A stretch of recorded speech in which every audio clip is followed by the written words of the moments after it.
Hello, I'm Richard with EV4U Custom Conversions. And as I've mentioned, we do a lot of towing.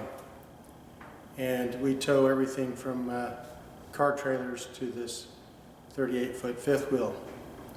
And we tow that all with this 2002 Dodge four-wheel drive, 3/4 ton, long bed, extra cab pickup. It's really been a great towing vehicle. It's basically, that's all it's done in its life is work. It's always pulling a load. And it's done real well. But as with everything, you know, every once in a while it'll glitch.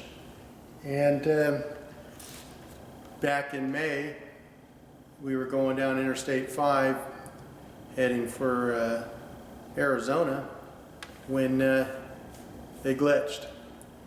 And what it was the engine was still running, but there was no throttle. And so pull over to the side of the road. It was just south of Stockton. Traffic's real heavy. Not a good scene. But fortunately, I was prepared. A couple years earlier, it had glitched, and it was just kind of a, you know, I was pulling into the driveway to the parking lot at the shop, and it just kind of, you know, faltered. I mean, the engine didn't die, but it was like, you know, just no throttle for a second, and it caught itself and was fine. But it tripped an error code, and based on that error code, I purchased the part and was ready for it. I had to order the part. Napa didn't have it. So it was there in a couple days. Anyway, life in the fast lane, threw the thing into the back seat, never got to it. Well, I go a couple years and no problem. Well, at, you know, of course, a very inopportune time, it glitches. And so I have a scan tool under the back seat also. So as soon as the thing did that and I was able to pull over, the check engine light come on, plugged in, scanned it. It gave me that same error code that I had seen a couple years earlier. So using the scan tool, I cleared the code, and lo and behold, she takes off. And we drive another 500 miles before it glitched again. And then same thing, I cleared it, we're good to go. And then a couple days later, it glitched like 3 or 4 times in a couple miles. Kind of the signal for you're going to replace now. So anyway, we're at the Verde Canyon Railroad in Arizona, and after everybody else is gone, I'm in the parking lot replacing this APPS. So let's talk a little bit about it. APPS stands for Accelerator Pedal Position Sensor. These basically are fly-by-wire, just like our conversions are. And so, like I said, fortunately I had the part, but let's talk a little bit about what can happen that would indicate that this APPS is the problem. One of them is the dead pedal, like I was experiencing. Another thing that people will experience is surging or bucking, or it's like, you know, cutting out. It's basically just, you know, a dead spot in the sensor, or the sensor totally fails, one or the other. But what happens a lot of times with like the dead pedal is the ECM, this thing gets a dead spot, the ECM gets an inappropriate reading, and it just, you know, shuts off that sensor and throws the check engine light. And so once you clear it, it'll take off again until that sensor burps again, and it triggers the ECM to do what it does. Now, the codes for this are either an 0121, 0122, or a 222, or a 223. And I can look it up in the book and tell you what each one of those means specifically, but it can mean a high or low reading from the APPS, or no reading, so forth. I was getting an 0122. So anyway, let's talk about what's involved to replace it. And there's a couple ways that this can go down.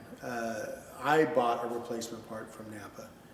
I have an account with them and get a little better pricing than the general public, and so I do a lot of business with them. There's also aftermarket units available. And so let's take a look at it in the vehicle, and then I'll show you one loose that we can look at up close. All right, the APPS is right on the front here. It's actually pretty easy to get to. So let's get up close and take a look. All right, so here it is. It's got this plastic cover over it. You can see this is the intake, dipstick here, intake, manifold. Right below it's the injector pump. So I already pulled out a couple little screws. It's got the little plastic nut thing, where you've got the screw that fits in here and spreads it. So just simply remove the screw and then take a little flat tip, it's a Phillips, and then take a flat tip and pop that out. Now, they're located here, right underneath the upper radiator hose, and the other one's right there. There's two of them. Once those are removed, the cover will come off. With the cover off, the unit's exposed. And we can see that there's a couple connections to it. One, you've got the throttle cable connection right here. You've got 6 10-millimeter bolts that hold this whole unit to this block here. And then there's the electrical connection, which I'll show you in a moment. So, what's the replacement procedure? Well, we want to disconnect both of the batteries, negative, cable on both of your batteries. Remove that plastic cover, disconnect the throttle cable, and then you're going to remove the 6 10-millimeter bolts. And then you can remove the unit. So let's take a look at the unit outside of the vehicle. Here's the unit outside the vehicle. So this is the way we were just viewing it in the truck. Throttle connects up here, goes out through here. So on the flip side, we have the actual sensor itself right here. So once it's removed from the vehicle, you pull it loose a little ways, and then there's the electrical connection, you unplug it. So, a couple of ways to repair. One is you can buy just this unit from aftermarket places. Most of the stock, places that carry the stock part, it includes this whole assembly. Okay?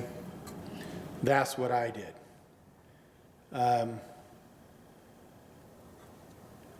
It's more expensive to do it this way, but it's easier in some aspects to do it this way. So just, do it however you want. Here's the deal. If you buy just this unit, you put this unit in, and then you have to calibrate it. And to calibrate it, you're going to have to jumper a couple of terminals, and taking a digital voltmeter, you're going to adjust this to a certain point. I'm not going to go into that procedure because I'm not talking about replacing with an aftermarket. I'm talking about replacing it with a stock component. When replacing it with a stock component, it's simply a matter of plugging in the new component, bolting this back into the vehicle, connecting your electrical, bolt it back in, connect your throttle, and then put your cover back on, reconnect your battery terminals, turn on the ignition. Don't start it. You're only turning the key to the ignition position. And then once you've got to the ignition position, slowly depress the throttle all the way to the floor, and then slowly let it back in. That allows your ECM to relearn the voltage settings on the new unit. They all vary just slightly, but the factory ones are set so that your idle point is at a particular spot. What you have to do on the aftermarket one is you have to make an adjustment on this, and these are locked tight in place. And so you got to get that loose. I've even read where some of them recommend using a torch to heat this up. You know, I just didn't want that hassle if I replaced it on the road, in which case I actually did, but I didn't know when I bought it if I was going to do it in the shop or whatever. And so, like I said, it ended up sitting underneath the back seat for a couple of years. But anyway, I went with this just for the ease and simplicity of making the replacement. So, if you got a dead pedal, it's surging, so forth, and you got one of those codes I mentioned, this is most likely the problem. Will be the APPS, your accelerator pedal position sensor.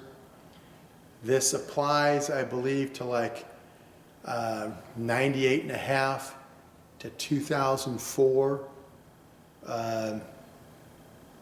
Dodge trucks with the Cummins 5.9 24 valve engines. I believe that if it has the unit mounted on the front and the side here, as we looked at before, then that's the critter. So if it's located there, then you have this APPS. Later models, I think, use a different setup. I think they use a dual system. It's got dual sensors, but I'm not sure. I'm not an expert on these. I'm just familiar with this particular aspect after having dealt with it and replaced it.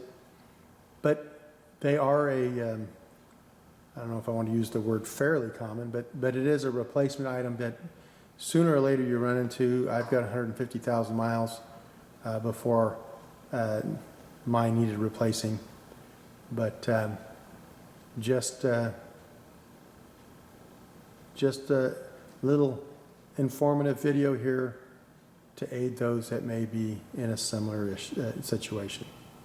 So, as always, drive safe, and we'll catch you next time.